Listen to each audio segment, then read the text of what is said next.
All right, all-star cast for this one. Cousin Sal, my longest friend since I've been in LA, almost 20 years for us. And my buddy Gus Ramsey, my longest friend, period. We've been friends for 40 years, which is as long as this movie has come out. Rocky III came out end of May, 1982. Holy crap. I saw it in the theater. I'm sure you both saw it in the theater. It was incredible. It couldn't have played better. Everybody was super satisfied. And then what happens? It becomes rewatchable. It becomes one of the most rewatchable movies in the history of movies. Let's start here. Gus, is this the best Rocky movie? It is. And I think we should spend a little time talking about the in-theater experience of seeing this film, because I've never experienced anything like it. And so for that reason alone, I put it as the best one. I think you get, it boils down to 1, 3, and 4 for most people, I think. But as we will get into this, there's a lot of reasons why you can make the argument that this is the best. I go 3, 4, 1, Sal. What do you have? This is my favorite, not only my favorite Rocky movie, it's my favorite sports movie. And it was my favorite sports movie when I saw it as an 11-year-old in the theater. It inspired me to train for about a month. By the way, I'm wearing the shirt, Clubber Lang. If I can get up from a chair. There you go. World heavyweight champ. Clubber Lang. I'm wearing the shirt, as an 11-year-old. And then years later, showing it to my kids at different stages in their lives. It's the greatest sports movie because it moves. It moves. It's 100 minutes long. There are 3 fight scenes and they don't get bogged down in crap. You could say Field of Dreams or whatever, but there are some clunky, long ass scenes in there that you have to get through. And your kid, you got to elbow your kid like, hey, wake up, wake up. And I know it's not all about the kids, but this is my favorite. I love the way it was set up, and we'll get into why. I mean, terrific. I think Gus and I have talked about sports movies more than anyone else I've known. And my sports movie pantheon has changed over the years. Like for a while, it had to be Hoosiers or The Natural. And that was a big argument that as the years pass, things get a little dated. You start noticing Redford seems a little old as Roy Hobbs, all that stuff. Rocky III is just still perfect. It really is. As Sal said, it moves. It's 100 minutes, but they cheat because the first 3 minutes are just the end of Rocky II. So it's really 97 minutes. True. And we fly through. And Gus, you mentioned the in-theater part. There are some fucking swerves in this movie. When first of all, Rocky losing was just unbelievable in the theater. It was like, there's no world in which Rocky should lose. And then Mickey dies. And then Apollo comes out of nowhere to train. It was like 3 of the biggest oh my gods, and it all happens in what, a half hour? I think the Rocky loss is on the heels of the scene where he convinces Mickey to do this, and Mickey gives him like, all right, let's go kick this guy's ass thing. And you're like, great, Rocky's going to go destroy this guy. Like Mickey's on his deathbed in the locker room. Rocky's going to go do it for Mickey. And then he gets obliterated. What the hell just happened? Who wrote that script? That's not how it's supposed to work. Yeah, it's the rare sports movie ass kicking. Did you cry in the theater? Hero. Did you cry when Mick died in the theater? Not only did I cry, but I got pissed at people who laughed. Like when Rocky lets go of the big moan wail thing when he's crying there, people laughed. They like did? I wanted to get up and fight anybody who was laughing when Mickey kind of died. Heartless jerks. Did you lived in your town? My God. Yeah, well, Bill and I can talk about that. But wait, where do I stand? Because I think I was crying and laughing because I was so upset Mickey died. But at the same time, it's the most unintentionally funny 30 seconds of Stallone's career. Yeah. There's a lot of those in this movie too. We have more to do. I put the subtitles on when I watched it this morning, and it was funny to watch the subtitles. What did he say? The subtitle guy tried to capture Stallone. It just said, parentheses, sobbing, moaning, we got more to do. And then I think they just made up words. But that's the other thing. I wrote this in 2002. The most polished of all the Rocky movies with the best storyline and some stunning twists. Stallone is the key to everything, from his wailing speaking seizure at Mickey's bedside to his confession to Adrian on the beach, I'm afraid, to the final fight scene. Sly reached his absolute apex here. And then I wrote this, guys. In the history of American cinema, no actor has been as alternately cheesy, hysterical, likable, ludicrous, inspiring, laughable, and endearing. Sometimes even all at once. Gus, I know you feel that way since I flew to Florida to see Cliffhanger with you once.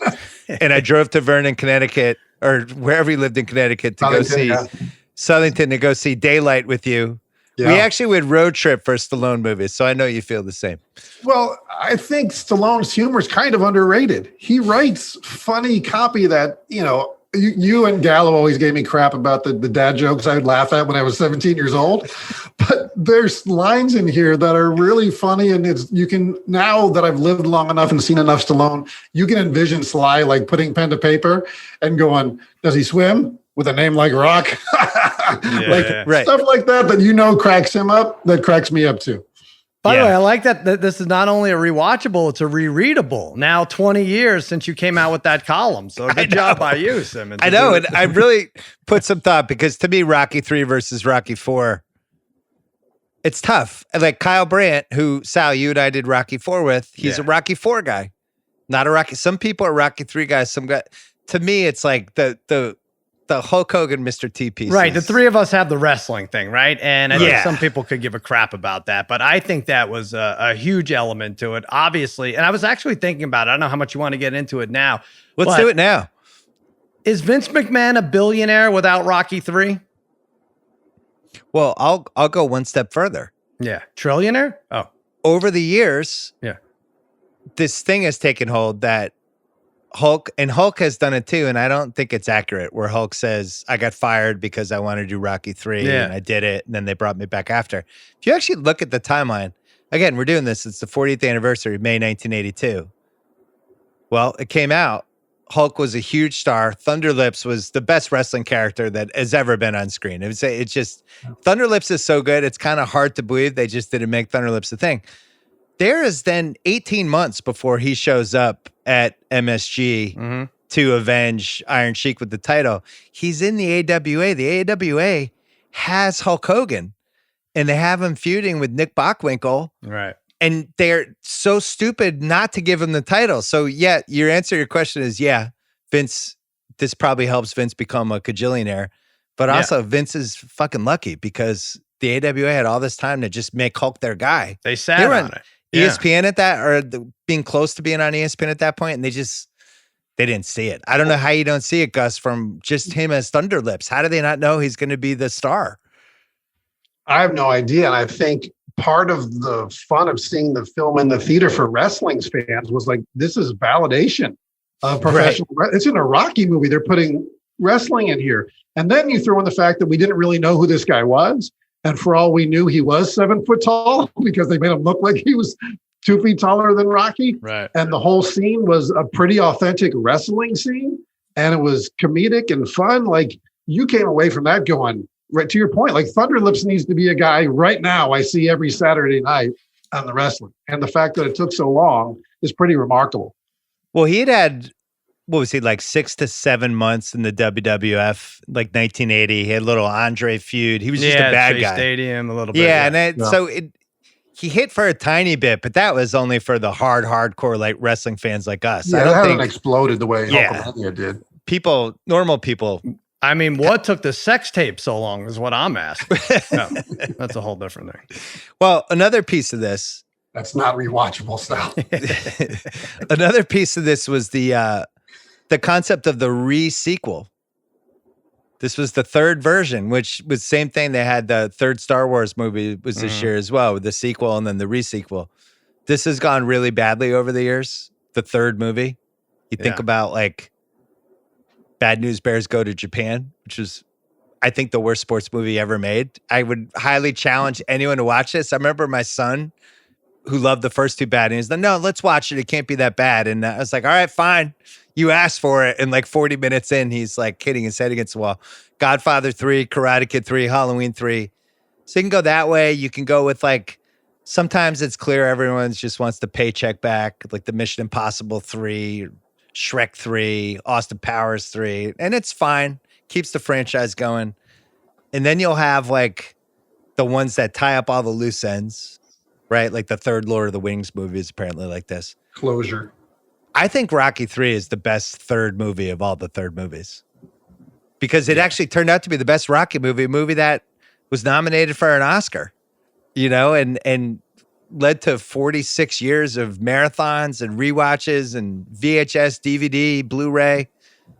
But the fact that it's so good, I'm kind of astonished. I feel like this could have gone worse. The reviews were, do you guys know the reviews were mixed at the time? I saw Siskel's report. Not Siskel great. did not like it. Yeah. Was there just a lot of Rocky fatigue already at that time? Yeah, it was combo. It was Rocky fatigue. Siskel was talking about, which I think was a valid criticism about why does Rocky have to fight another, loud black guy? Why are we doing this again? Mm-hmm. There's like some inherent racism in this, basically, which, I think is fair. But I think what people didn't realize was just, first of all, it was giving the people what they wanted, including the three of us. And then second, the rewatchability piece. When they had the marathons, and Gus and I, we used to talk about this all the time. They would do the marathons. They would finish the last movie and then start the next movie, but it would be the ending of the previous movie. And it'd be like, I just saw this AMC. Why can't you get this right? But Rocky 3 was always like, if I could just get to the last 20 minutes of Rocky 2, we're on a run now for the next 4 hours. Yeah. Rocky 2 to Rocky 3 to boom. That's it. What's funny about that is the last minute of Rocky 2 is the most wrestling scene that you see in Rocky 3. Like that, he beats the count by 1. It's like, all right, come on. Yeah, all right. Yeah, true. We'll deal with that a little bit. But I think it works because they're all at their best. And they really like develop too. Like Rocky wasn't as boring. Like, all right, we don't have to watch him, break an egg for 16 minutes and stuff. Like it just moved, and we'll get into Talia Shire, but she is, oh my God, what a force she was. And so different from the first two. And Paulie was funnier than he ever was. And Mick, for the limited time he was in there, was funny. And it was just terrific. And I think, believe me, I still think Clubber Lang is a greater villain than Dolph Lundgren. So I know I'm in the minority there, but yeah, everybody stepped it up. So it had when you factor that in with the staying power of Hogan and Mr. T after the fact and what they went on to become, like for a while there was probably just, I never did see this, but I know who these guys are, so let me watch. Rocky 2 is not a terribly rewatchable film, right? There's a lot of bad, a lot of slow. So you could see why people would feel like, all right, we're kind of done with the Rocky thing. And Rocky 3 turns it the completely different direction that for me makes it completely rewatchable. Yeah, you're right. I never thought about that, but the WrestleMania main event is basically Rocky 4. Like that might as well have been, right? Like that's the sequel to Rocky 3. Well, and it sets off within 2 years, Hogan has become a crossover A-list wrestling / pop culture personality.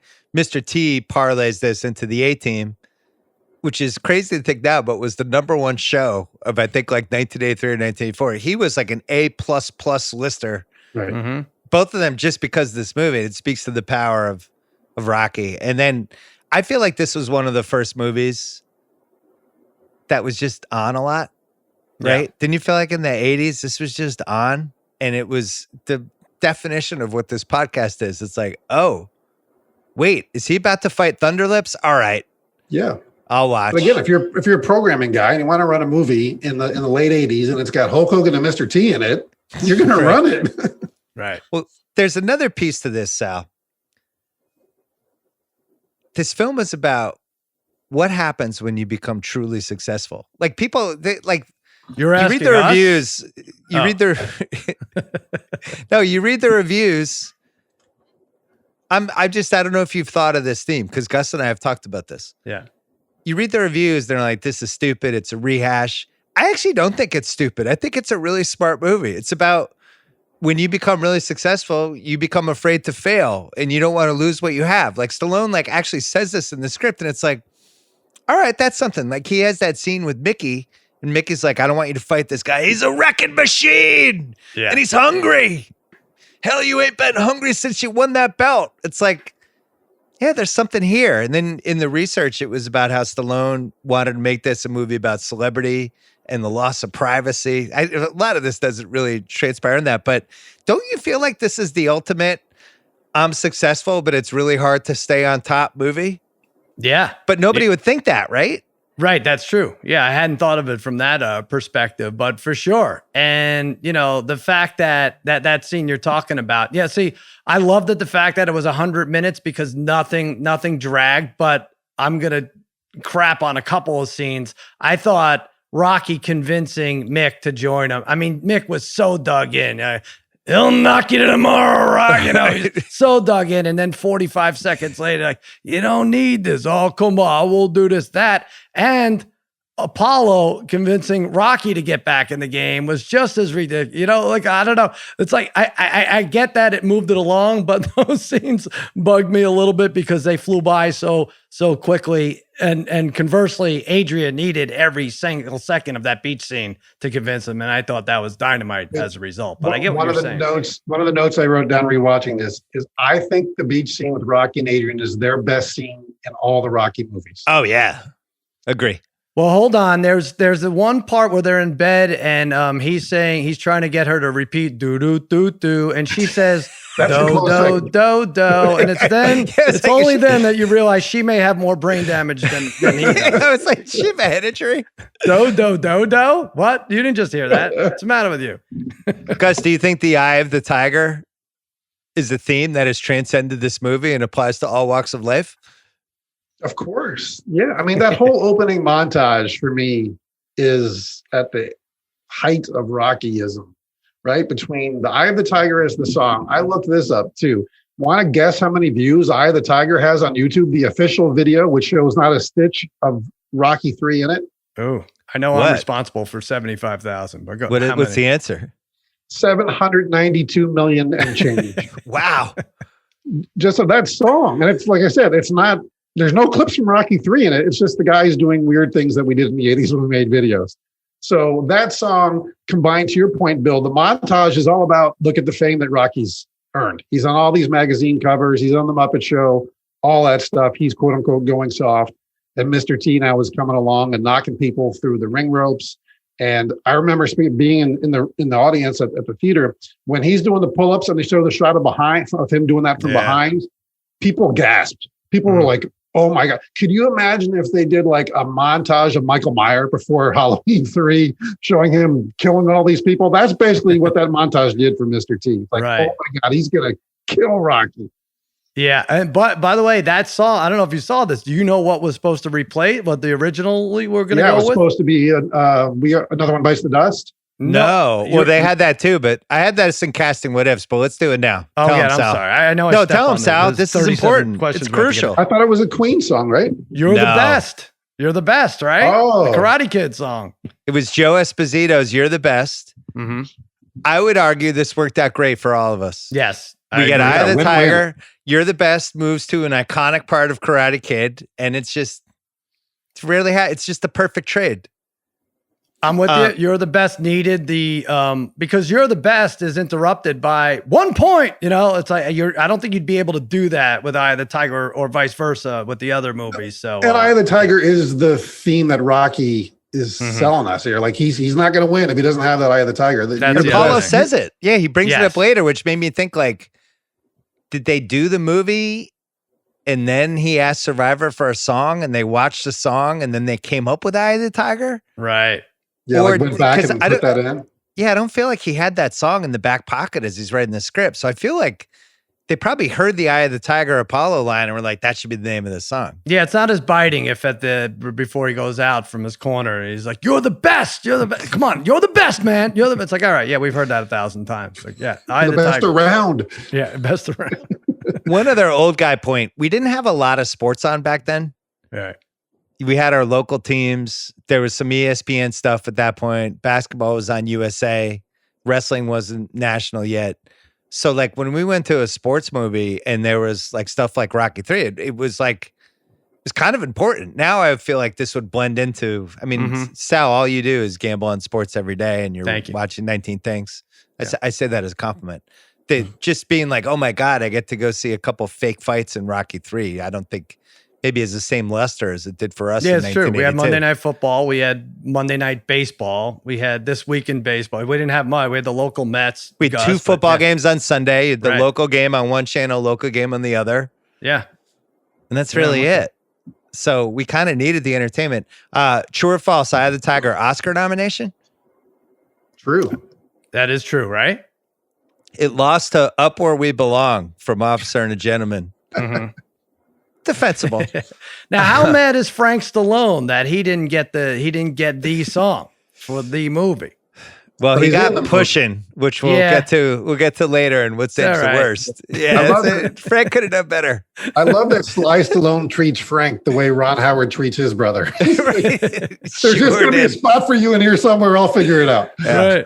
Right. $17 million budget. It made a crisp $270 million. It was the fourth highest grossing film of 1982. It's still second only to Rocky IV, I think, all-time grossing. Wow. Our guy Roger Ebert did not review it, but at the movies, then when Gene Siskel ripped it apart, Ebert said he was disappointed that Rocky had lost his humor and charm. A rare bad take from Roger Ebert. Ebert, I thought he had humor and charm. Yeah. And I don't understand the mixed reviews. I don't understand how anyone who likes movies could have walked out of this movie and been like, most rewatchable scene. I mean, the whole movie's rewatchable. I tried to narrow it down, but the opening, we talked about the Eye of the Tiger opening. Gus, is this the greatest sports movie montage ever? It's certainly in the top 3 again, because it's not just hey, we need some time filler here. It set the tone for what was coming, for starters. The song's great. The back and forth is great. The juxtaposition of who the two guys are is great. And we get all the fight scenes where he's like knocking the guy over the ropes. That's your favorite, Sal. You The know, guy goes flying backwards. And Rocky's like laughing off every win and all that. And, you know, at the time, I don't remember thinking like, oh, gee, he must be fighting a bunch of patsies. But, you know, when Mickey gives him that speech, you're like, oh, yeah, all those guys he fought, a bunch of bums, whatever. 2 things I noticed in there, that one of the fights that Rocky has is at Radio City Music Hall, which would have made it the first fight ever at Radio City Music Hall. The first actual fight wasn't there until 2000, a Roy Jones Jr. fight. More Rockettes than Rockies back then. Right. Yeah. And then when he's fighting at Caesar Palace against Big Yank Ball, Yeah. I'm like, who played Big Yank Ball? And I went to IMDb. You know who played him? A guy named Big Yank. I saw that. That's his actual name. I don't know how they came up with Big Yank Ball. I does love the have I a want the sense of humor. Balboa. Is he? Mr. T in the stands for the last couple fights, just getting more and more pissed off is great.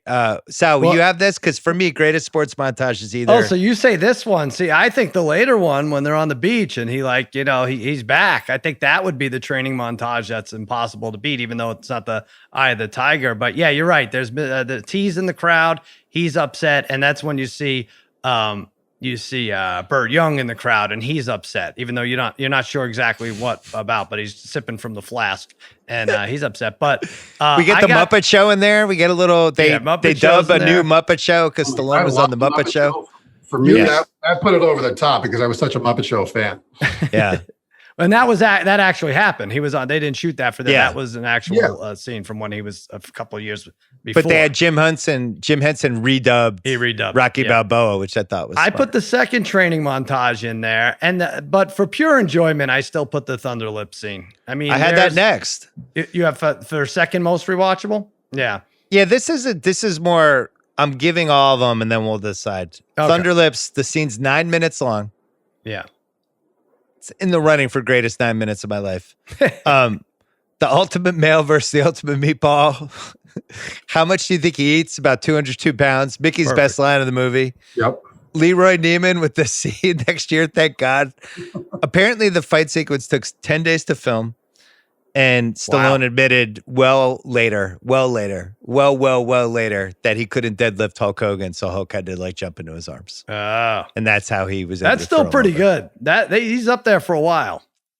It's just everything is perfect in that scene. Paulie's chair shot, and then he takes the punch. You're like, I'm too old for this, and around the women who are in the ring with him. Yeah, he's knocked out, and then 8 seconds later, he's like, next time, he's like, I'm too old for this. But Gus, there's a dozen solid, believable wrestling moves in there. You know, there's the side suplex, the hip toss, the power slam. I wrote this all back. The backbreaker, the leg drop, another suplex, elbow to the neck, and then the full press by Rocky at the end. And I'm not even counting like the audio mixing should get an award for that. Like that was phenomenal. Like, when Thunder Lips pounding the ring apron and Rocky landing jabs to the gut and Paulie with the chair it had almost everything. And then there's the comedy of Paulie taking out the switchblade to cut his gloves. No, the gloves. Yeah. Incredible scene. And gave birth to Hulkamania.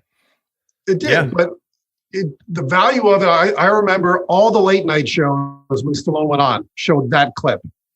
And they always ended right when Rocky looks up as Hogan's about to grab him by the hair and pull him up. That's the scene they showed on every late night show, which tells you what the producers thought of that scene. Mm-hmm. True. Next one I have. God, this movie's great. I just wrote this down as Clubber interrupts Rocky's statue ceremony, which started out so innocently with just a nice speech. Wow, that statue's great. Get that way, kid. Don't give this man a statue. Give him guts. Clubber for a minute is just throwing 107 miles an hour. It is just so great. Hey, woman. And then it leads to the hey, woman. Hey, woman. The hey, woman's terrific. Oh, my God. Gus, I'm going to set you up for the Will Smith joke. Yeah, maybe that's where Will Smith thought you're supposed to go and defend your woman anytime she's been insulted.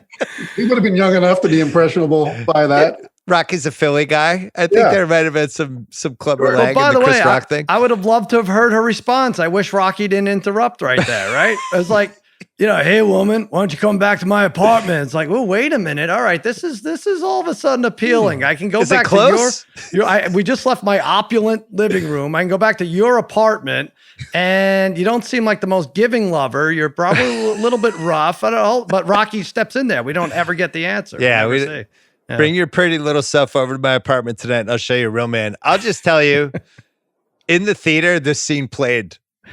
It's this is it. We're having a fight. But that goes back to Sal's point about how it moved, right? We get to Thunder Lips pretty quick, and that's a great scene, and everybody in the theater is losing their mind. Then you've got this scene, and everybody's losing their mind. Like there's no place to breathe and go, all right, good, I need 5 minutes. It just goes. Even the beginning, like, why is Paulie so pissed off at Rocky? Right? Bill, I think you said like watching the Beatles documentary and how George, like, he couldn't just embrace working with two geniuses. Right. What are you mad at, George? Be happy about just riding along on Rocky's coattails. Why is he gonna be mad? Well, he wanted a job. Yeah, I don't get the pinball machine in there. We'll talk about that, but I don't think they even take him to LA. He was such a curmudgeon. I mean, they would have been able to see that coming, right? Like, he's going to be disaster. I had that in Picking Nits. We should just do it now. Like, it's a really bad game plan so where are we going to train? We're going to be training this all black part of Los Angeles. I'm going to bring my racist alcoholic brother-in-law with us. That'll go great. He knows nothing about boxing training. We're just going to bring him along. LA was different back then too. I don't know if you saw that. It seemed to be a lot of people experiencing homelessness. Totally different. Not anything. And Paulie wasn't having it. I have 2 Picking Nits. Can I do them now or save them? No, we'll save them. We're a long way away. We have more rewatchable scenes. Mickey tells Rocky the truth. Sal, you thought this scene was too slow. Well, I just think the truth was, and that was kind of dumb too, because he's like, wait, these were setups? It's like, no, he's just saying they weren't that good. You knew they weren't that good. Well, it has the thing, it leads to Mickey saying, the worst thing happened to you that could happen to any fighter. You got civilized. Yeah. It's like, yeah, that's actually what happens to most boxers. Yeah. They make a lot of money and then they stop training quite as much and bad things happen. It ends up being the same speech, right? Though, but Mick is trying to, he's presenting it in a fashion so this is why you shouldn't fight because you became civilized. And Apollo's saying, you lost the eye of the tiger. This is why you should fight. You need to become uncivilized. Yes, exactly. Yeah. It's the same speech. The first fight, which is tough to watch, it's still rewatchable. You have, for whatever reason, Clubber decides to, they don't have Clubber come out first, so they're out at the same time, which leads to a brawl. And and we have that. We have Clubber talking shit to Apollo, which is great. And apparently in real life, there was some bitterness with those two guys. So not the first fight. Wait. I'm sorry. You got it. Apollo's announcing. As the guest announcer. Right. Yes. Yeah. Sorry about that. Yep. We have dead meat. Yeah. we have Rocky just getting the shit kicked out of him. Well, and then we have hold on Mickey now. dying. Hold on. He lands the first 15 punches I counted. Rocky And then- landed the first and headshots too. I mean, there was not a lot of defense in these I had fights. the same note. I went 19 punches because there's sometimes where Doubles. you Yeah. can't see them, but going by the rhythm of how he was throwing Yeah. punches, I threw 4 more in there. I had 19 and same thing. Almost all headshots. Right. And then Mickey dies. We got more to do. It's that 8 minutes is moving. I guess my question for you guys, Rocky's such a wuss when he goes back to the corner after round one. I can't keep him off. We've built this guy up as a superhero for He's 2 too strong. movies. He's too strong. Too strong. It's like, really? Would Rocky have done that? I felt like he would have rather died than ever have been that scared of the ring. But who knows? Mickey was dying. I think you're right, but the other thing is it might not have happened. This might fall into some of the categories because, Clubber Lang is accused of manslaughter somewhere along the line, right? I mean, he puts Mickey in this state. Yeah, I have that coming up later. I want to dive into that. Rocky and Adrian on the beach. You mentioned this. Best scene they had together. Great wife stuff by Adrian. It really flips for her in Rocky 4. Terrific. Not a great wife performance in Rocky 4. Great wife performance here. I don't want to lose what I got. I've yelled this to Gus on the phone over the years. What do we have that can't be replaced? We've got a house. We've got cars. We've got money. We've got everything except the truth. What's the truth? I'm afraid. It's always funny. I don't know why. I always enjoy that. That's Yeah. Carrie and Bill Simmons when Bill decides to leave Spotify. It's going to be the same thing. Why are you going to leave? I'm afraid. Hey, another great moment just right before that. Underrated, and it's only for about 10 seconds. They're in that shitty hotel, and he's looking in the mirror, and she's drying her hair, and she's like, "Oh, this isn't so bad." It's like, "Oh, what a great wife. What a great spouse." Right. Like, right. You take your wife to a nice hotel, and if the water's not boiling warm in 4 seconds, there's complaints. And like, she's like, "Oh, this isn't that bad." Terrific. I could have used another half hour in the hotel because they're staying in this just piece of shit hotel in downtown LA. It's like, really? This is where they're staying? It's got to know. He's got to learn. Gotta come Couldn't have back up. stayed like, I don't know, at a Marriott? The training sequence, you mentioned it earlier, really fun. We get Paulie getting pulled in the pool. We get Duke with no shirt at one point for reasons that remain unclear. Just shirtless I forgot Duke. about that. Training. We get Apollo. Let's be honest. Apollo fixing the race. Yeah. He's not running full speed. Right. Carl Weathers admitted this to me on a BS report way back when. And then we get the awkward beach hug, which is still one of the funniest things.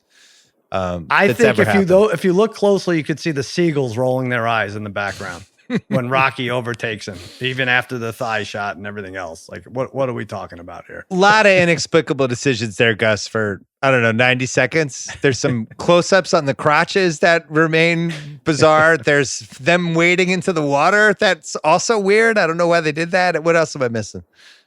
Well, I just think I watched the Stallone documentary on making Rocky 4, and he talked about all the tight shots of his face when he's driving the car. And he said that's solely for vanity.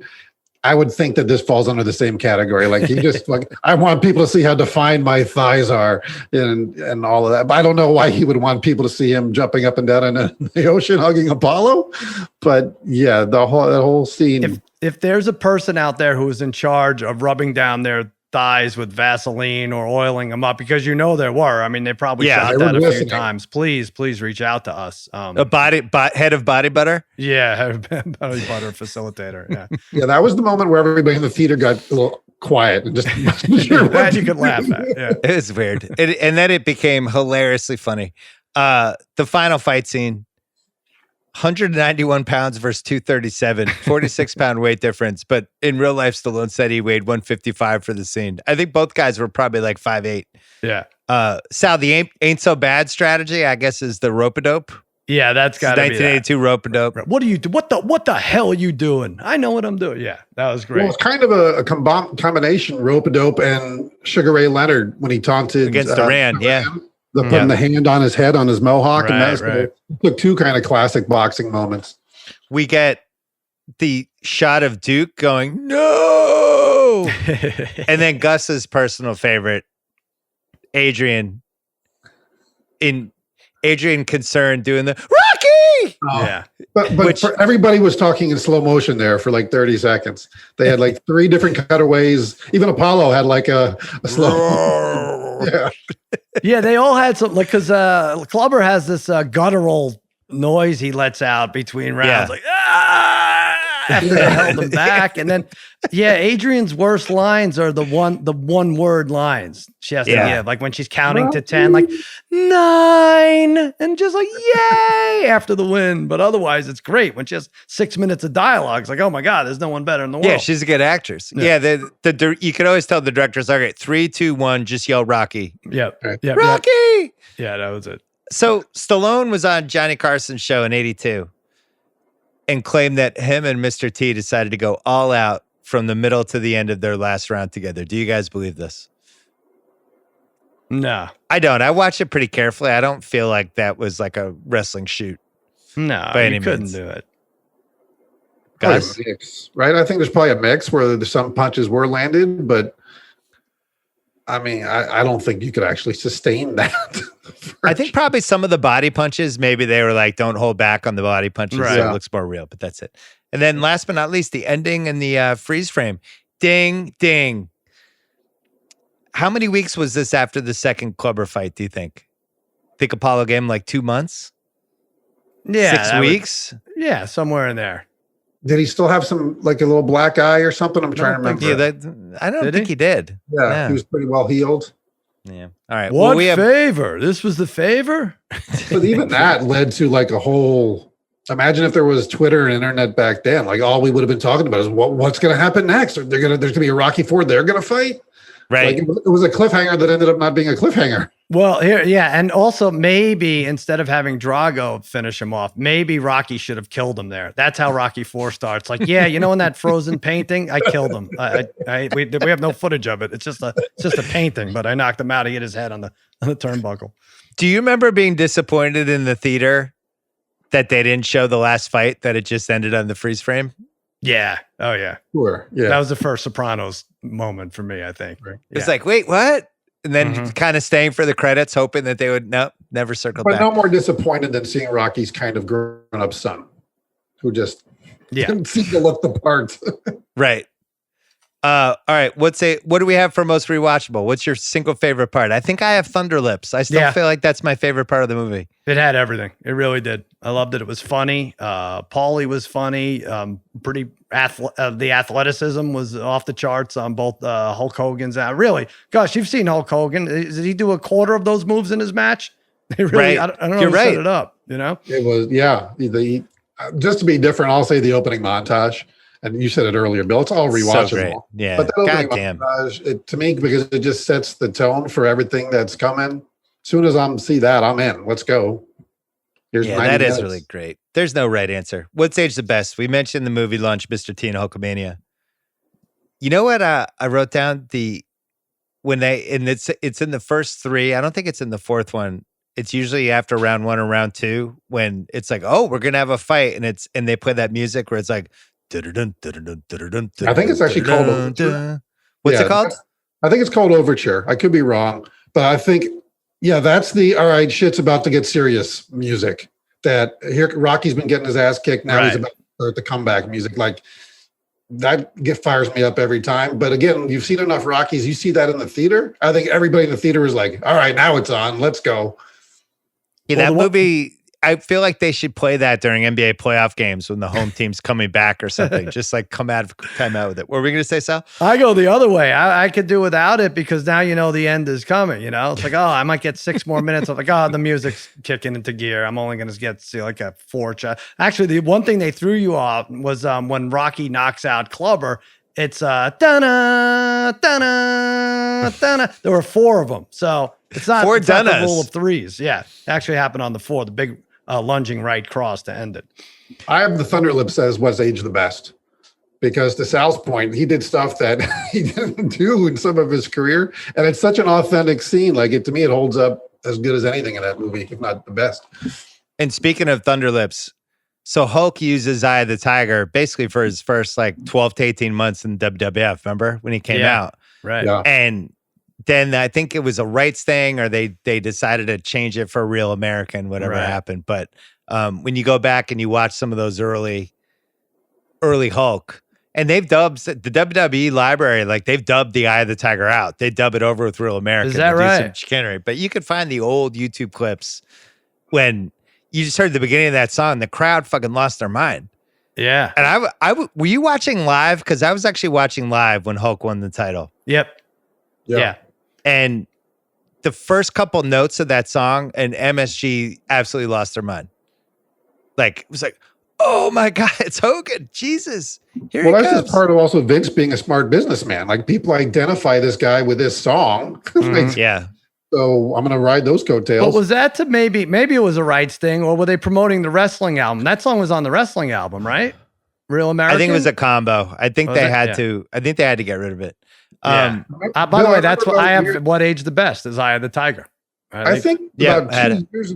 I think about 2 years ago, something changed with who owns the rights to that song, because I think I texted you, Bill, saying it sounds like the song has been sped up when you listen to it now. And I found something that, like, yeah, they don't have the rights to it anymore, so they can get around it by doing like a slightly sped up version of it.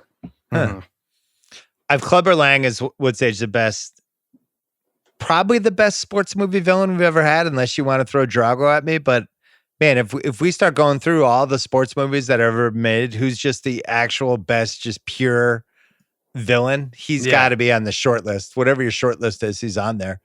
And then the bonus of like 3 years later, Tyson shows up and he's basically Clubber Lang in real life. Right. Right. It's just, we don't know a lot about him. He's not like he's got a lot of flash. He's wearing just the black shoes and the dark trunks, and that's it. And he just wants to beat the shit out of people. The top rope with his punches. Yeah. I go Lang over Dolph Lundgren. I just because it's just I appreciate he had 5 lines and he made it work, and he was a great villain. But I'm a Roddy Piper fan. I like Mike work goes a long way for me. Yeah, I'm with you. Apollo as a What's Age the Best, really just good in this movie. This is good Carl Weathers. This is as good as it gets for him with the total package. Mm-hmm. I have the Rocky pinball machine as a What's Age the Best. These pop up on eBay every once in a while, Sal. I was looking for it. Sal, you're done having kids. This could be a good purchase for you. I can't see. I was actually looking. They say they go for about $9,000, but it doesn't seem like there are any. I looked it up. They only made 1,500 of them. Is that right? Well, now $14.99 because one of them got shattered by that racist alcoholic Paulie. More What's Age the Best. Hey, Paulie, don't get mentally irregular. I don't know. It still makes me laugh. I don't even know how they came up with that. For some reason, we know the identities of all 10 guys Rocky beat after he beat between Clubber and Apollo. And the 10 guys were, I don't know why, but this is in IMDb, and these were all in the credits. Trevor Faust, Joe Sack, Big Yank Ball, Vito Soto, Bobby Jalili, Dave Fossen, Flip Folsom, Joe Green, Matt De La Rue, and Philip Hammerman. Those were the 10 people Rocky beat. Wow. No idea how they came up with those names. Anything. My neighbor in Southington was Joe Sack, by the way. Not that Joe Sack. Different, not that one. I named Joe Sack. Can I say this with the other montage they show, right? Where Clubber's beating the hell out of people? Yeah. Clubber would have been 2-8 with 8 disqualifications. He's hitting guys when they're on their knees. He's hitting guys right as they get up before the ref could give him a standing 8. Like, he wouldn't have been able to contend for the title because his record would have been so shitty. There's 3 years suspension. He'd be in jail. Yeah, he'd be suspended or in jail. What's your prediction from the fight? The slow look into the camera, pain became one of the iconic Mr. T moments that I think really helped him. I loved Rocky's house in this movie. I like any. It's like he's so rich he has to have like a golf cart driving his kid around. I enjoyed. Let's talk about Sneaky Hot Adrian. Yeah, really, this is the best she's looked not only in any Rocky movie, but she's really bringing it. She's got the nightgown scene. There's a little frisky. She really come out of her shell. It's kind of. Every time a little bit startling. Gus, you're into Rocky 3, Adrian. Well, there's a lot of mid-'80s style in her, right? So I think they did a very good job of reflecting the time, but also your point about they've achieved affluence. Everybody's living the high life. In general, if you're rich, you can make yourself look better. And so if you look at her progress from the first Rocky to Rocky 3, and that's not like this huge leap of time, everything about her reflects their success as a family. So yeah, Great job by her. But Salad. and also Right, great job by Rocky and the directors of Rocky and Rocky 2, because sex sells, and that they get more asses in the seat if she looks good in Rocky 1 and Rocky 2, and isn't this mousy pet store employee that can barely stand up to kiss Rocky or stand up to her abusive alcoholic brother. So the fact that they kept that for 2 movies and then unleashed that and it worked so well, it's like, oh my God, this is a new character. So Mickey invents the "you can't win" speech here, Gus.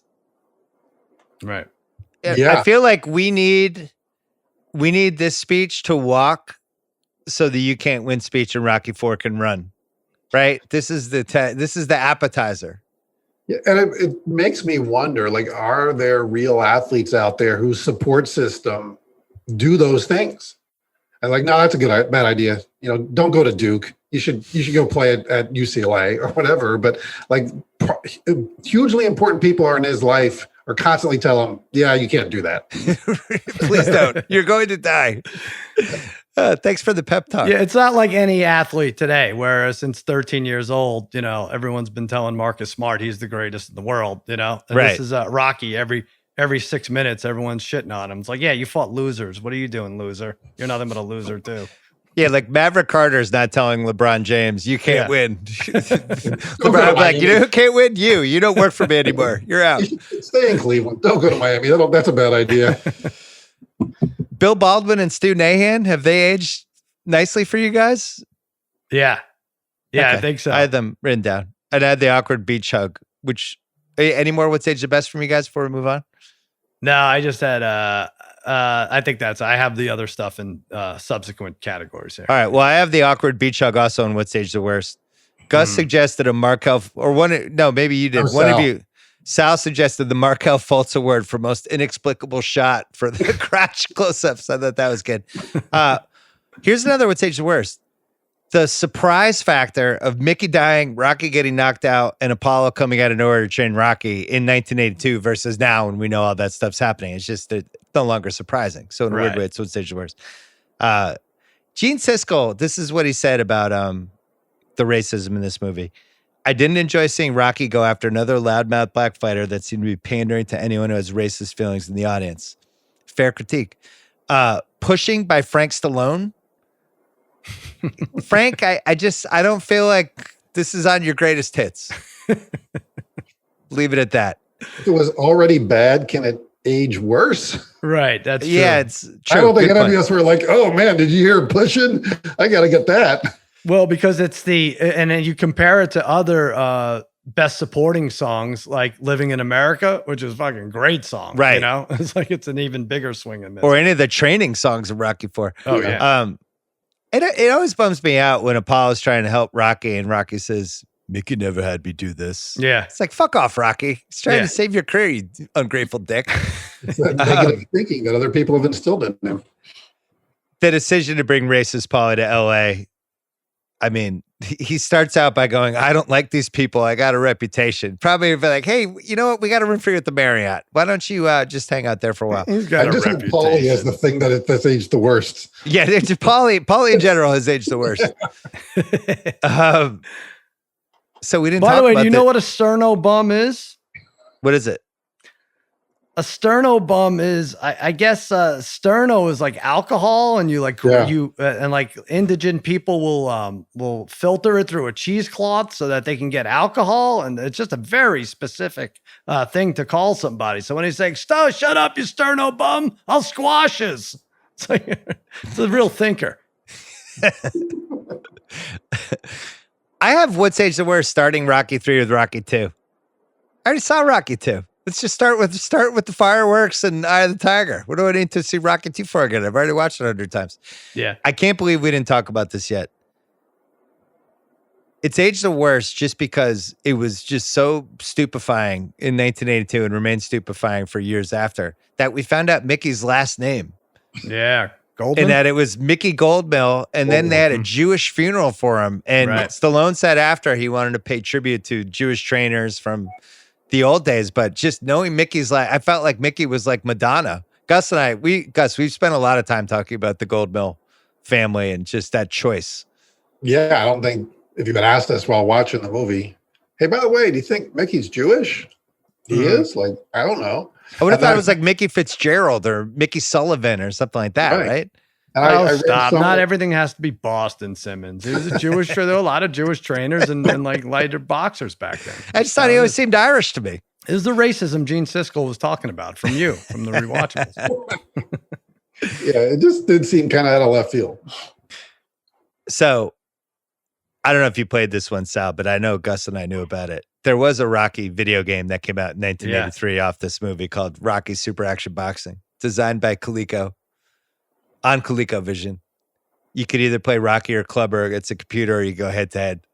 It was terrible. This was a rough time for video games. We did E.T. on the Rewatchables last week, and the E.T. video game was the most famous bad video game anyone's ever made. This was a rough stretch, 82, 83. It wasn't really till 84, 85 that things started to take off again. Didn't stop Gus from kicking my ass in Intellivision football. Well, around this, didn't we have the Dr. J. Larry Bird one-on-one game on your computer at this point? Right. And that's I think we played that more than anything at that time. Yeah, and that was a good one. Was Intellivision the first step up? It was George Plimpton would do the commercials, right? Yeah. And I remember the football was not too embarrassing. But the football was good. The basketball was good. The hockey was good. The baseball was good. Yeah, they had 4 good ones. Yeah. Any other would say worse for you guys? I would, I could say people who aren't me seeing the scantily clad women lifting the ropes for Thunder Lips, not aging well. Maybe.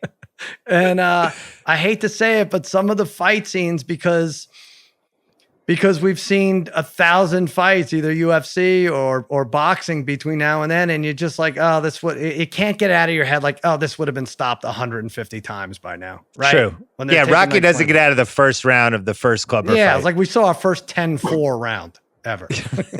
Rocky they were also still at the point where they had to kind of dim the lights in the arena and whatever to not let you see that there was only 300 people there. Right. Like as big as Rocky was, they still couldn't put 15,000 people in an arena for a Rocky scene. Rocky 4 was the first one where they did that arena in Vancouver and they just packed it. Mm-hmm. Best quote, "There is no tomorrow, you can't win. I pity the fool, pain, dead meat." I mean, there's just so many I'm not picking. All right, casting what ifs. So Clubber Lang, they looked at Joe Frazier and they looked at Ernie Shavers. Yeah. And according to casting director Rhonda Young, Frazier had a stuttering problem, while Shavers had something of a high-pitched voice, which they thought undermined the character. And then they saw Mr. T and America's Best Bouncer, which, by the way, why isn't that still a show? Yeah, right. I think I would watch America's Best Bouncer tonight. And the rest was history. They considered superstar Billy Graham for Thunder Lips, decided he was too old. Right move. Auditioning unsuccessfully for the role of Clubber Lang's trainer, Morgan Freeman. Saw that. Yeah. Big mistake. Think of what could have been. I know. If Just only. wouldn't have been an internal voice the rest of his career. The Penguins. But he can't talk fast enough to keep up with those scenes. Right. True. Like, Morgan, we've only got 3 minutes in between rounds.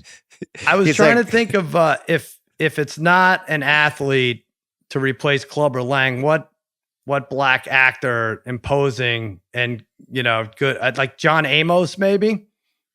He's too old. It's got to be somebody. Would he have been back then? I think he would have been like 37. Yeah. I looked it up. Yeah. Don't you want somebody in like the mid 20s, late 20s? I get. Well, Joe Frazier wasn't that for sure. Yeah, true. Well, Joe Frazier, that would have been rough. Yeah. But that was part of the whole beauty of Mr. T. We didn't know, we had never seen this guy before. So there was that whole mystery of, oh my God, who's this guy? I think anybody else you put in there, you have a preconceived notion of, all right, that's Joe Frazier. Right. That's true. And for Thunder Lips, what do you think? Like, and so Andre wouldn't have worked because I don't know, the mic skills weren't there. Ernie Ladd would have been pretty good. Big John Studd and Bundy. Bundy came a little later, but Studd might have been okay. You could have done Paul Orndorff maybe. Yeah. Because he was rising up in AWA. Well, but then you don't have him looking at his chest. I'm looking like 6'8". Oh, you're looking at the super tall guys. Yeah. No, they could have gone Killer Khan maybe. Yeah. Yeah, something like that could have been good. Wait. Yeah. Gus made me think of something when he was talking about Mr. T. I should have put this on What Stage the Best. The whole mohawk and earring thing Yeah. was like a real thing. Like I don't even think I had seen a mohawk We didn't know in anyone anything like other that. than a Western back then. And that became this identifiable, big part of like his character. No question. Even the Saturday Night Live, they did the Mr. T's Bloody Mary mix sketch with people had the mohawks. He really is a genius. Between the mohawk and I Pity the Fool, which he came up with in this movie and then used it on the A-Team many, many times. And it really, like, if you look it up, it's like a biblical thing. Like, he's like, a lot of people in the Bible asking for pity for their foolish acts. And he just like combined it and like made it his own thing. I mean, I'd read the Bible too if he was like putting together phrases all the time. Also, to just come up with my name is Mr. T. Yeah. Just to pull that off. Impressive. This is my wife, Sandy T. Mm-hmm. Best that guy, aka the Joey Pants Award. So this movie came out 40 years ago. I think anyone who would have been a that guy in this movie became somebody we knew. I feel like this has to go to Duke because for years we knew him as Duke. He's in a couple other things. Now he's Tony Burton. But I don't. Was there another that guy that you would say? It's got to be Duke. I feel like this movie's kind of bereft of that. There's not a lot of those guys. You're right. I went with Jim Hill, who was the sportscaster. Still is out here in LA. Out there in LA. So I gave it to him just because even way back then, somebody went, we need an authentic sportscaster. Let's get this guy from LA. No, Gus is right. There's 7 characters who do almost everything. Who have to talk, and right. like Mick is gone within the first half hour, and so is Thunderlips, and so that leaves 5. But I had Stu Nahan. What's his name? Stu Nahan. Stu Nahan, yeah. Stan. Fast Times at Ridgemont High. Right. He was in Spicoli's Dream. Right. He was like good run for him. Harlem Globetrotters on Gilligan's Island. He was the announcer. Eddie Smith is briefly seen as Clubber's cornerman. He had 80 credits. He's kind of, that guy, but you would never know. Like Rockford Files, Kojak, Dukes of Hazzard, all those things we had. But Stallone's wife was a nice little appearance. Yeah, she played the groupie, right? She gives the kiss when he's not seriously training. And you would think Mick would have recognized her as Stallone's wife and wouldn't have screamed at her and leave her in tears, but he didn't.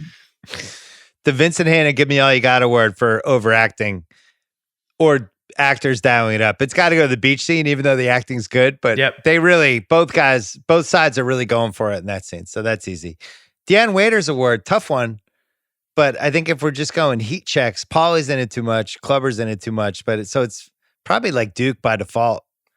I had Wally Taylor get up. That was it. The one line, like, get up. His trainer there, Clubber's trainer. Recasting couch. Let's put Morgan Freeman in as Clubber's trainer just for fun, just to see him try to say the lines fast. I do believe those were the worst rounds for Clubber. Dude, I would put Kevin Harlan in as the play-by-play guy for the second fight. Oh, nice. Oh, yeah. Like, couldn't we have gotten like Marv Albert just to mix it up, or who else was available in 1982? They had like 9 play-by-play guys. They could have filled one of the spots with somebody. Eventually, they go to Warner Wolf for the next one. They finally went, hey, let's get someone a little higher on the cred list. But, right. I mean, for sure. Warner Wolf still can't believe the size of that Russian. I would say a young Mel Gibson as the rabbi. First scene. Too young? I don't know. Too soon? Half-assed research. Stallone claimed that his body fat percentage was down to 2.6%, and he weighed 155 pounds when they filmed this movie. He said he only ate 10 egg whites and a piece of toast a day. Crazy. And had fruit every third day. And he jogged and weight trained and sparred and weight trained and swam. I believe like 70% of that. I just don't think you could eat 10 egg whites and a piece of toast every day. Well, what's he talking about? So this is leading up to the movie, and then what? During the movie. That's why he was 12-hour days on set and with so little. You can't. I guess that's maybe why he sounded punch drunk for every movie. Yeah. The bronze Rocky statue has a whole history. They created 3 of them. One was at the top of the steps of the Philadelphia Museum of Art for the filming. And then there was apparently this huge debate between the art museum and the city's art commission over whether it constituted actual art. They decided it was a movie prop.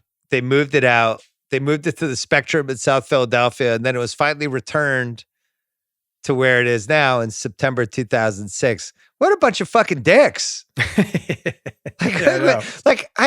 the goal of something like that? You want like tourists and people who live there to go see something that means something to the city, and you're going to get fucking precious about the Rocky statue? Gus, I was outraged by this. I went to a Sixers Celtics game in December of '82 at the Spectrum, and the statue was there. The first thing I did was go take a picture with it. Of course. Year-old me, like looking up at Rocky with my fists up in the air.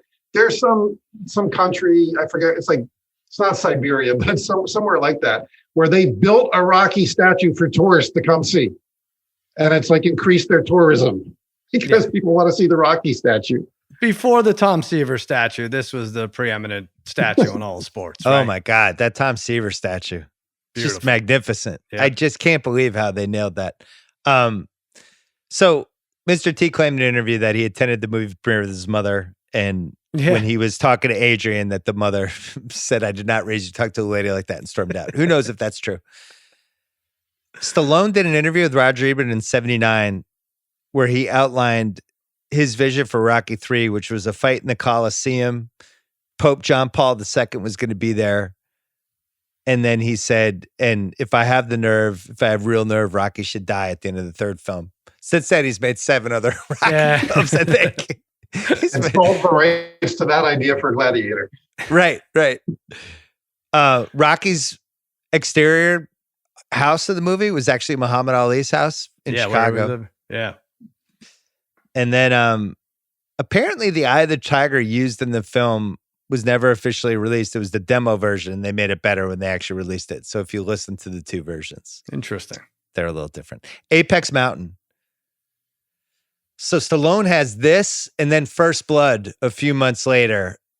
And I think after First Blood, I think that's his Apex Mountain. I don't think it gets any better for Stallone. He has like 2 of the 7 biggest movies of 1982, and he's an A++++ lister. And it's all set up for him to do Rocky IV. He can do anything. He can get anything greenlit. He wrote and directed this, Rocky III. So I don't think it's here, but we're close. I think it's First Blood, right? You think it's right when he goes to the actual top of the mountain in Rocky IV is when he hits his Apex Mountain. Maybe that shouldn't have been Apex Mountain. He's actually like climbed a mountain to get on Apex Mountain. I've said many times that's where he got the idea for Cliffhanger, when he was standing on top of that mountain. Probably.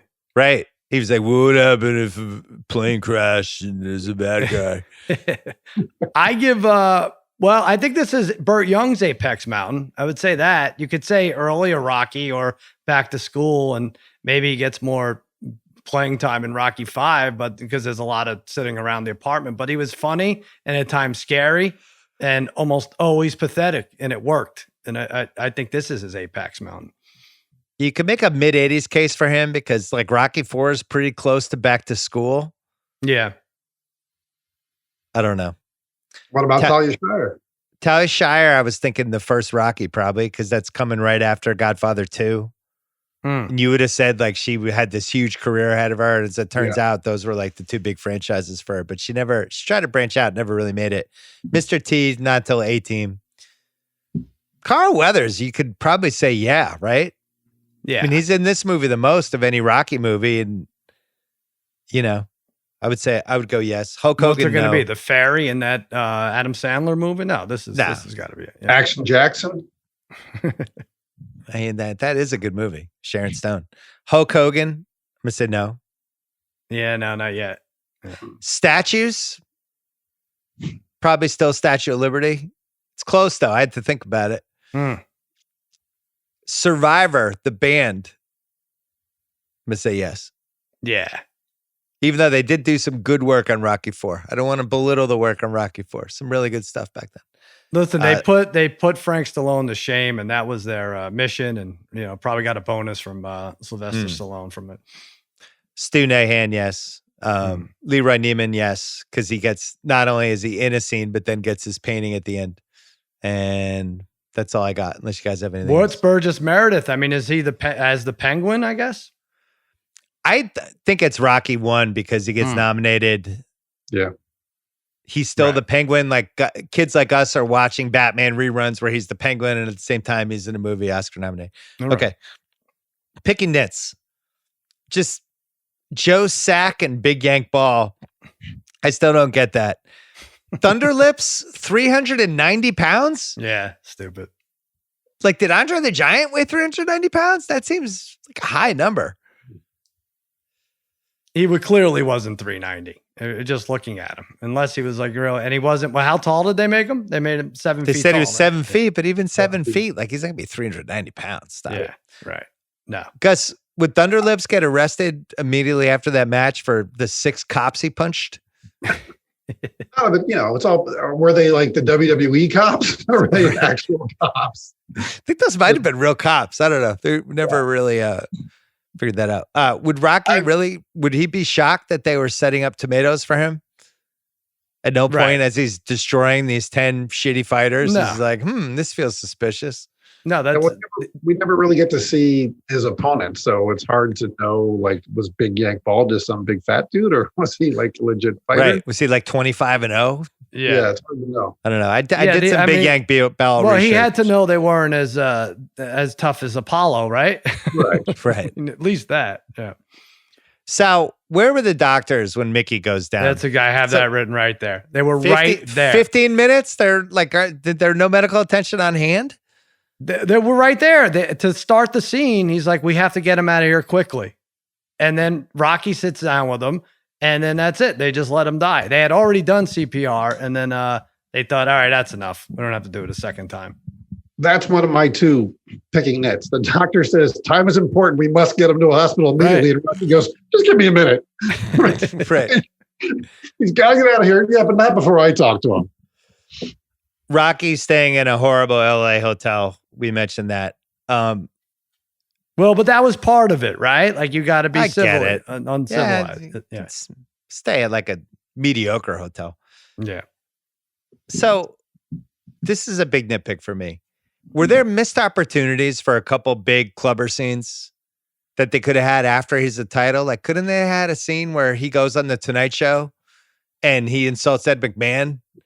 We just like Rocky's watching it on TV. He makes a complete jackass out of himself, or he's on David Letterman's show or whatever. Like, did Clubber just have to go away until we saw the next fight? I would have liked to have spent more time with him. I was so fascinated by him. Well, I have a problem with what happened between the second fight and what should have been the third fight. I mean, he would have had a rematch, right? There was too much money involved. They set up between the first fight and the second fight took about 11 minutes. Why wouldn't there be a trilogy? I mean, who would turn that down? It's one of the great unanswered questions. You would have thought at least he would have like a comeback fight against Big Yank Ball. Right. Or Joe Sack. He didn't want a piece of Big Yank Ball. No question. I had this in unanswerable questions, but yeah, where did Clubber go, Gus? What happened to him? Well, maybe he did get arrested. Maybe jail. Suggested, but I think it sets up for a great 30 for 30. What happened to Lang after that fight? It's right up there. It's right up there with what happens when Rocky and Apollo square off. Right, there's 2 great unanswered questions. Right. To this day, we haven't had a payoff. Yeah, because it's a pretty explainable loss, right? He hit the guy with 100 punches in 2 rounds. Mm-hmm. Guy didn't go down. He got a little worn out. Like, you can come back from that. Yeah, sure. It's a small nitpick, but I just feel like Rocky 2, we have that great stare down. I mean, not the Clubber 2, the second fight when Rocky's like, I'm going to make eye contact with you this time, and I'm going to stare right back at you. And Clubber says, I'm going to bust you up. And Rocky's like, go for it. Like, that's the worst line of the movie. What's a better line than go for it? Because I can think of like 100 right now. There were a lot, but I'll say this. It was very effective because Clubber walks back to his corner with a confused look on his face. Like, hey, no one's supposed to have a comeback to that. And bust Much less go for it. Yeah. Go for it. Go for it was like a thing we said around that time. Yeah. Oh, you think that was 1982 appropriate? Yeah, it was. It wasn't like Nike kind of turned that into just do it. But I think go for it was like a thing that like we would say to people. Yeah. Okay. Or your mother's going to bust me up. I don't know. Like what? That would be it. Last nitpick was the final round is 3 minutes and 12 seconds. Oh, it is. Oh, yeah. Interesting. Clubber actually, the bell saves him. Oh, I had it at 2:58. Oh, really? From the bell ringing to the 10, I had it at 2:58, which I thought was incredible. Like, oh my god, maybe I screwed up. Was the 10 slow though? Was it a slow? I can't remember now. I don't know. Yeah, there you go. Any other nitpicks for you guys? Well, the race on the beach I thought was, and we already went over it, but that he has his Rich Strike moment, like out of nowhere. It doesn't make any sense. Like everything else is fine. The other thing is there's a small one when Apollo and Duke are watching tape of Clubber, and he's like, and this is when Rocky is just not playing ball. He can't even walk in the ring. Like he can't even skip. He's like, the way we have him, he's only good for 7 or 8 rounds. Like what? He won't even throw a punch. He's terrible. He can't swim. He's just about drowning every time you throw him in the pool. It's gonna last 7 or 8 rounds. All right, good luck with that. What'd you have, Gus? Mine is, since I think I saw the movie for the first time, after the Mr. T scene and Mickey leaves early and Rocky wants to go to his house to talk to Mickey, the limo speeds into the driveway and slams on the brakes. I'm like, but like Rocky's not driving. It's like the limo driver's not pissed. Is Rocky yelling at the limo driver like, hurry up, speed up, all the way into the driveway? Because you'd think that action of the cars it's Rocky who's driving the car because he's so angry. And then the limo driver gets out to hold the door for Adrian. So you think Rocky fired the limo driver and the limo driver's like, fuck this? I think Rocky's in the back seat screaming at the guy. Get there as fast as you can, whatever. Wow. The guy's like super tense because Rocky's yelling at him. Could it have been drunk Paulie behind the wheel? I mean, maybe that's the only explanation. Paulie falls out. Any more nitpicks for you guys? No, that was it. Just I covered it earlier, but the Rocky being convinced to come back to fight was just done too easily. It's like, yeah, I get it. You're upset because your trainer died. It's like, yeah, that's the whole thing. That's exactly everything why you won't come back. Right. You're minimizing it. Could this be remade as a 10-episode Netflix show is the next category. The answer is no. No. Probably unanswerable. Unless they were all 12-minute episodes. Yeah. Probably unanswerable questions. Have you watched 10-episode Netflix shows lately? I think it could be all right. I mean, I would watch 3 episodes of Paulie pouring Rocky Jr. like beer into his Raisin Bran. I could do it. Maybe it's a Paulie spit up. Yeah. Unanswerable questions, probably. Did Clubber kill Mickey? Is it at least a trial? Could we at least get it past the discovery phase and maybe even like select a jury for it? Yeah. He shoved him into a wall and then he was never seen again. There's cameras. Yeah. What do you say, Gus? I think it gets thrown out before it goes to trial. Yeah, I feel that way too. But I think they should have tried. Yeah. Involuntary manslaughter. Right. The problem is they show him in the scene with Thunderlips clutching his heart, right? So if anyone had seen that, it was like, no, he already had problems. His ticker was right. And he was 130 years old. Yeah. Which, by the way, is different because he tells Rocky in the first movie that he's 76. And then when he dies 3 years later, timeline, the tombstone says that he was 76. Is Paulie canceled? I don't know. It depends. We'll see if somebody writes the right essay about Paulie's conduct in this movie. We'll find out. All right, Sal. What were the odds for the first fight? Heading into the fight, Clubber, Rocky. Rocky's won 10 in a row or 11 in a row at this point. Clubber, unheralded contender, rose to number 1, 1982. The public juice is going to be on Rocky's side because everybody loves Rocky. What's the line? That's exactly how I analyzed it. And I think of it as, well, it sucks because we just lost on him, but Canelo, right? Canelo had to be before a couple weeks ago, minus 400 or minus 450 or above against anyone you hadn't heard of, regardless of how good they were, right? Yeah. Because of that, because everyone's going to bet him. You put the Rocky him in parlays. Yeah. The Rocky tax has to be in there. So I settled at minus 550 for that first fight. Gus, that sound good to you? It's a bet I would have made. I mean, just again, think about when you were in the theater and the speech that Mickey gives Rocky from his deathbed. There's no way Rocky loses that fight. Right. And all the momentum, and to your point, like pre-internet, we wouldn't have known who Clubber Lang is. So everybody's money would have been on Rocky. Yeah, I was thinking minus 700, Sal. Really? I think the Rocky tax is like double what, and then you have like some of the like Al Bernstein types being like, You would watch out for this Clubber Lang. He's destroyed people. He's been disqualified in 8 of his last 10 fights for punches after the belt. Watch out for this dude. All right, what do you have for the second fight then? I flip it. I think it's about the same. I think actually minus 500 for Clubber. I mean, he dispatched of him in 2 rounds. What was Rocky, 34 at the time? So yeah, because he was still champion and he's Rocky and has heart and everything else, it can't be 10-1, but I think it's about minus 500 for Clubber. You think that's too high? What do you think, Gus? Well, I think there would have been a lot of Rocky's done. Mm-hmm. Mickey's dead. Like, what's his motivation to get in the ring anymore? So I think when you see the movie, it's easy to try to see the revenge card coming. But I think if that was a real thing, most of us would have been like, yeah, Rocky's washed.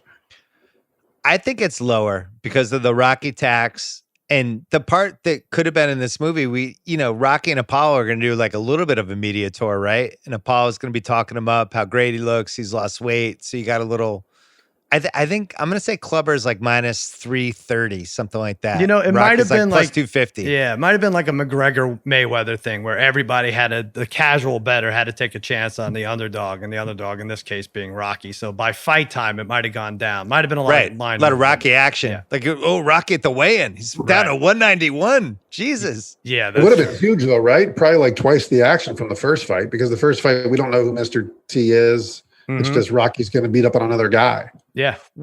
Absolutely. I watched this movie for 40 years. Where was the second fight? They don't really show the exterior, right? They don't tell you where we are.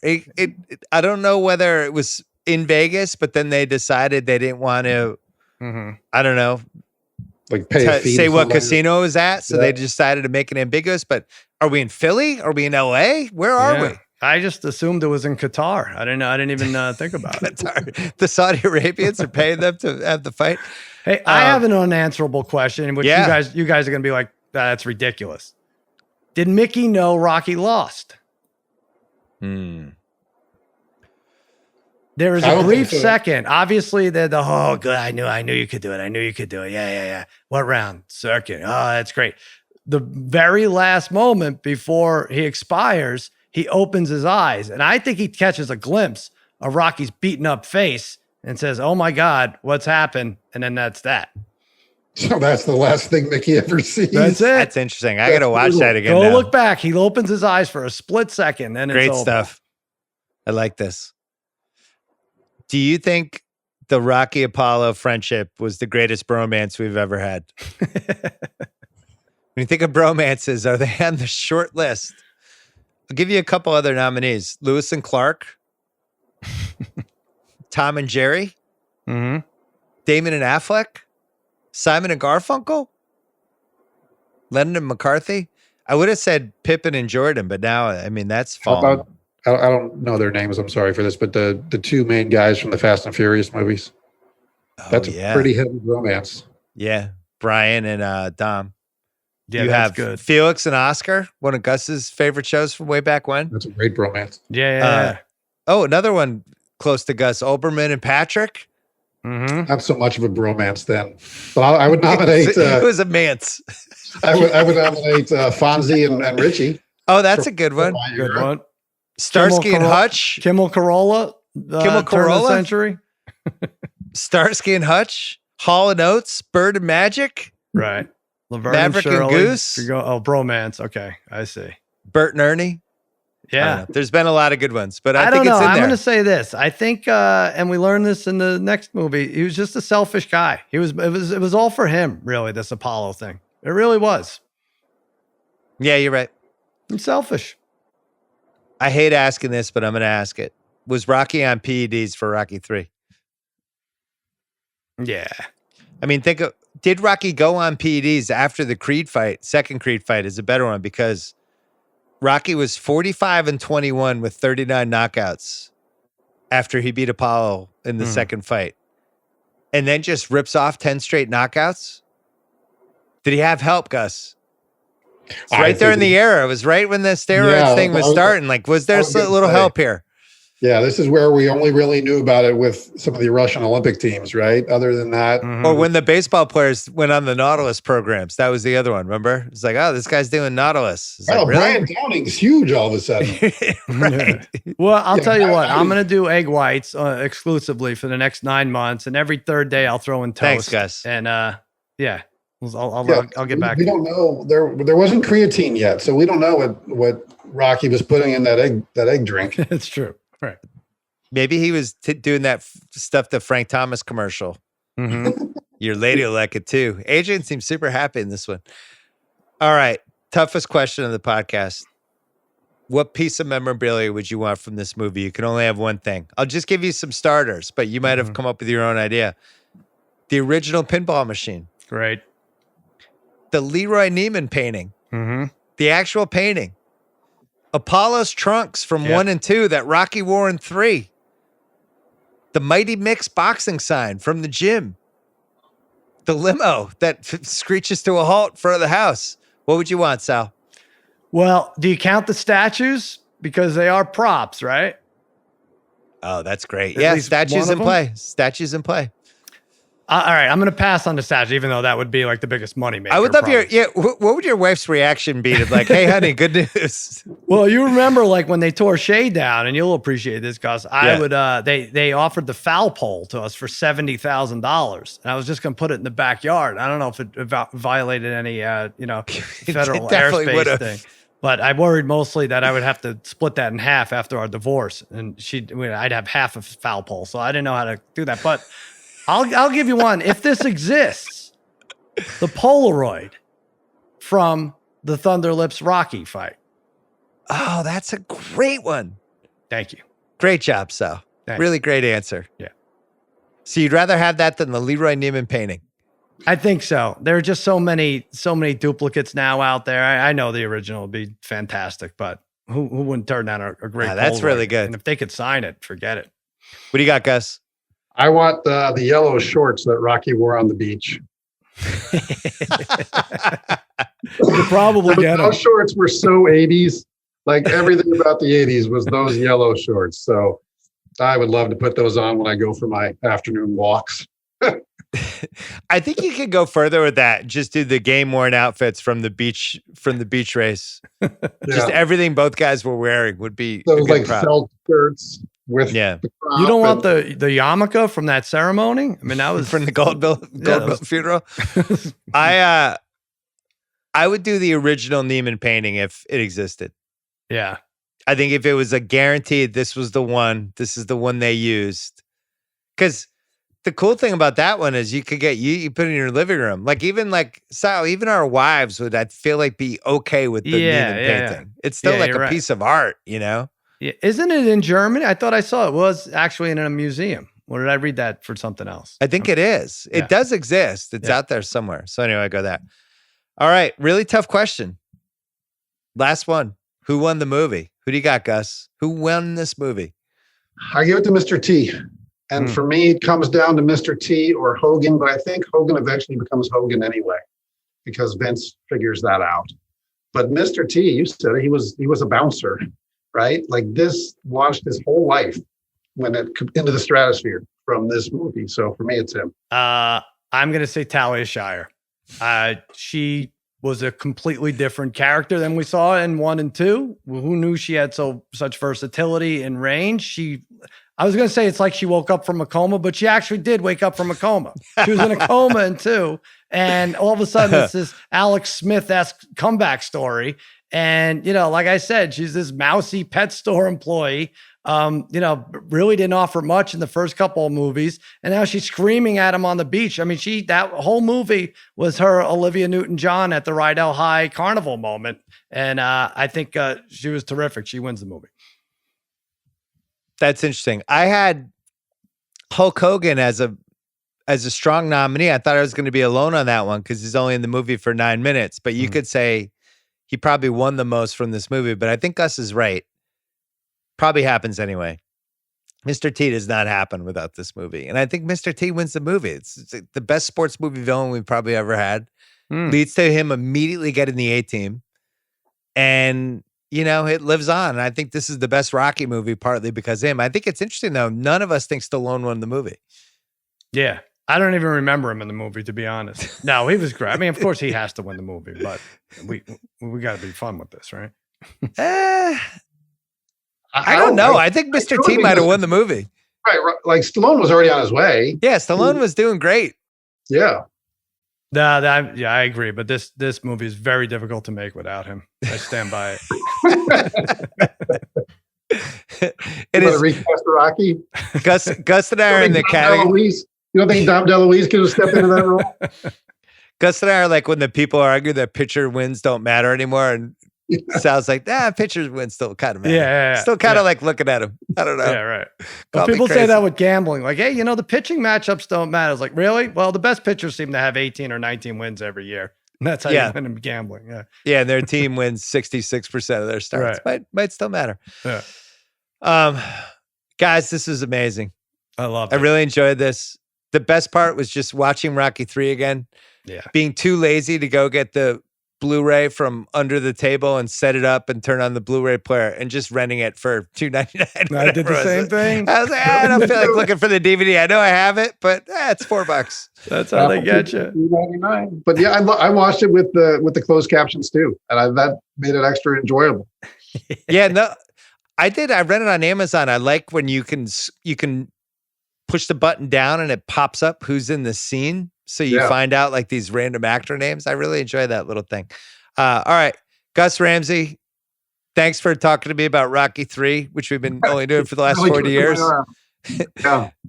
Sal, great to see you as always. This podcast was produced by our guy, Craig Horlbeck, and we'll be back next week with another one.